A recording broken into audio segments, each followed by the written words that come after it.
Assalamualaikum warahmatullahi wabarakatuh. Apa kabar saudaraku dimanapun kalian berada? Semoga selalu sehat dan selalu dalam perlindungan Allah Subhanahu Wa Taala. Amin. Jumpa lagi dengan aku Inem di Singapura. Aku teman-teman, hari ini Singapura udah panas sekali. Nih aku kasih lihat, panas banget. Singapura sudah hot pop dan ada beberapa aja yang swimming ya. Sudah panas pakai banget. Tuh, udah panas. Biasa aku berada di balkoni. Oke, jumpa lagi dengan aku Num di Singapura, dan di video kali ini Num di Singapura tuh akan share kepada teman-teman bahwa sudah berkali-kali saya mengingatkan kepada teman-teman gak usah ikut tentang arisan yang apapun jenisnya.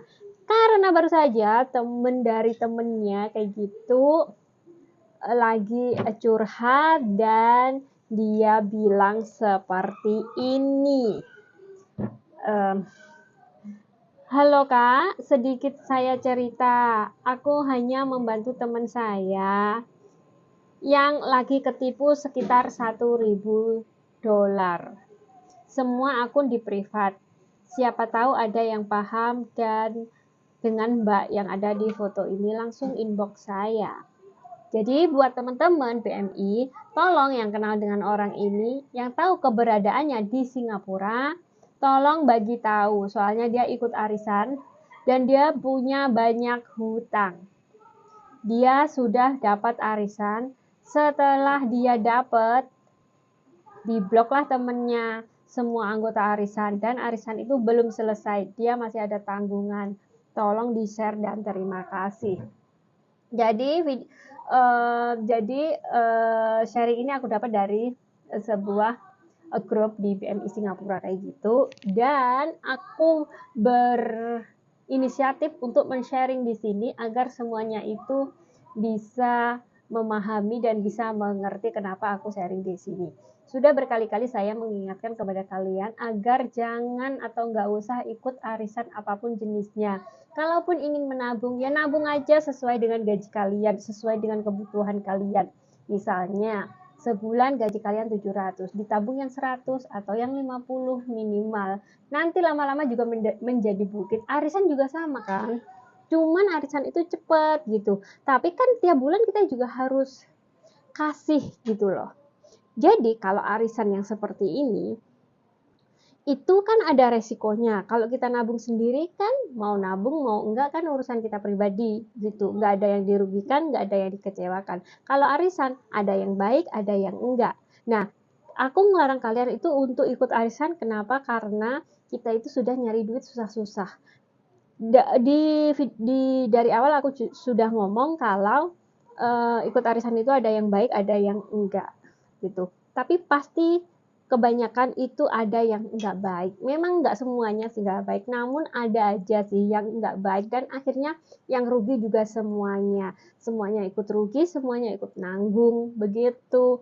Yang namanya arisan, apalagi arisan yang rumahnya jauh-jauh, kita ikut orang. Meskipun arisan kayak gini kita laporan ke polisi, ya, polisi juga nggak bisa berbuat apa-apa.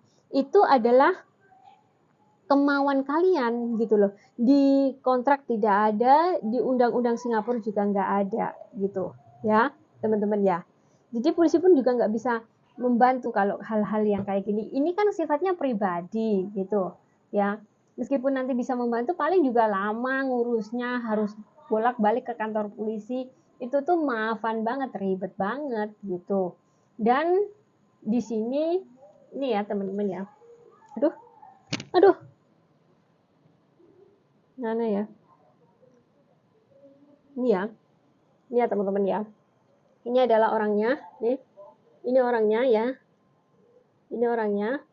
Jadi di sini mbaknya ini sudah modal arisan ya, istilahnya sudah betok kayak gitu, sudah betok arisan, terus masih punya hutang lagi kayak gitu.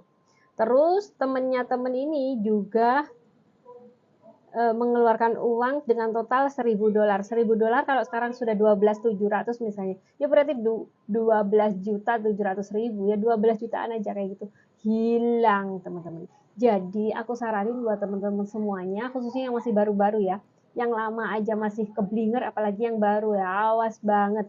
Jangan mudah percaya dengan orang, jangan mudah ngasih duit ke orang, apalagi ngutangin orang. Kita nggak ngerti orang itu siapa, orang itu baik atau buruk. Biarin kita nggak disukai sama mereka, nggak apa-apa. Yang penting kalian nggak kehilangan sesuatu apapun. Toh kalau ada apa-apa mereka juga kagak ngurusin kamu gitu. Berpikiran aja kayak gitu ya. Mental-mentalan lah ya, kuat-kuatan. Maksudnya mentolong-mentolonan kayak gitu. Istilah orang Jawanya. Kalau kita nggak mentolong, ya nanti kita sendiri yang rugi gitu loh. Memang nggak semua orang itu buruk, namun jaga-jaga sedia payung sebelum hujan. Jadi dari sini, karena tentang arisan ataupun utang piutang itu benar-benar sudah banyak banget korbannya ya teman-teman ya. Jadi aku harapkan buat teman-teman semuanya agar jangan ikut-ikutan yang seperti itu. Memang di awal-awal kalau arisan itu bagus, lancar-lancar, nanti setelah di tengah-tengah pasti ada yang melewat itu kebanyakan. Enggak di sini, enggak di kampung, selagi di sini ya. Di kampung aja yang rumahnya deket-deket, tiap hari tahu, tiap hari kenal, tiap hari berinteraksi, itu masih juga bisa kabur lah. Apalagi di sini, kita di sini kerja, ikut orang, rumahnya jauh-jauh, belum tentu juga kita tahu rumahnya, kayak gitu. Ya resikonya tuh gede banget ya teman-teman. Jadi dari sini eh, aku harapkan, aku himbau kepada teman-teman agar nggak usah ikut-ikutan tentang arisan ataupun tentang utang piutang, apalagi tentang loan-sek kayak gitu ya teman-teman. Jadi untuk besok-besoknya aku akan sharing tentang loan-sek ya, atau tentang pinjol kayak itu di Singapura. Ada teman yang uh, apa namanya, istilah Jawanya itu nggak ikut manisnya tapi kena getahnya kayak gitu ya, karena ini complicated banget ini urusannya ya. Jadi hari ini aku bahas tentang arisan aja. Tadi ada mbaknya yang sharing seperti itu ceritanya. Jadi mbaknya ini kehilangan $1.000 total dan masih ada arisan-arisan di mana-mana juga. Mbaknya ini sedang lari dan semua nomor di blok kayak gitu ya teman-teman. Jadi nggak usah lah ikut-ikut semua itu, dan semoga sharing dari ini itu bisa bermanfaat buat teman-teman semuanya. Dan cukup sekian, wassalamualaikum warahmatullahi wabarakatuh.